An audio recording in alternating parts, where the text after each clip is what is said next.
ভাই মারলেন মারলেন ভাই মারলেন, দেখেন দেখেন এই যে মারলেন। দোকানদার গো, হ্যাঁ বলেন। ভাই কাঁকড়া গুলো কত? কোনটা? ওটা হলো আপনার 20 টাকা পিস। এগুলা? ওগুলো 30 টাকা। ও আচ্ছা ভাই, ঠিক আছে তাহলে আসি। কি ব্যাপার? ওই শালা দোকান থেকে কি এসছে? দোকানদার তো বলতে হয়।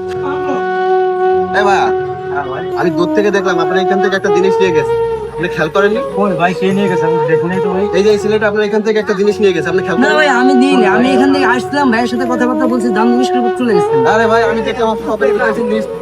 না না, আমি নেই না, আমি তো বলছি আমি ভাইয়ের সাথে কথাবার্তা। আরে ভাই, আপনি কথা বলেন। না ভাই, আমার পার্সোনাল জিনিস আছে, আমার পার্সোনাল জিনিস থাকতে পারে না।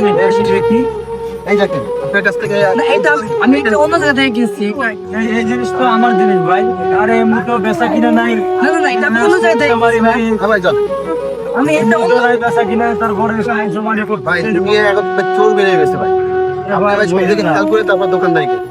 এমনি তো বেচা কিনা নাই, তারপরে সুরেশমারি করতেছে ভাই। এগুলো অসংখ্য ধন্যবাদ ভাই। আচ্ছা ভাই। ভাই, আজকাল যে দিনের অবস্থা ভাই, সব দিকে খেয়াল করে তার ব্যবসা বাণিজ্য করেন ভাই। এই যে আপনি যদি খেয়াল না করতেন, একটা মাল তো নিয়ে যেত ভাই। যাক ভাই, ভালো থাকে। ঠিক আছে ভাই, আপনাকে ধন্যবাদ। ঠিক আছে ভাই। এ ভাই, আপনি কি নিয়ে যাচ্ছেন ভাই? দেখি দেখি আপনি কি নিয়ে গেলেন, দেখি ভাই। এ ভাই দেখি, দাঁড়ান, আপনি কিনেছেন দেখি ভাই? দেখি দেখি ভাই, ভাই, কিছু নিয়ে আরে দাঁড়ান ভাই, দাঁড়ান। ভাই, কিছু নিয়ে নেবে। এ ভাই, এটা নিছেন কেন আপনি? এই দুনিয়া যারাই দেখি সেই হলো ধান্দাবাজ ভাই। আপনি তো লোক সুবিধার না ভাই, জানেন তো দাঁড়ান। ব্যবসার ক্ষেত্রে প্রতিনিয়ত এমন ঘটনা ঘটে, কারো নজরে পড়ে কিংবা আড়ালে থেকে যায়।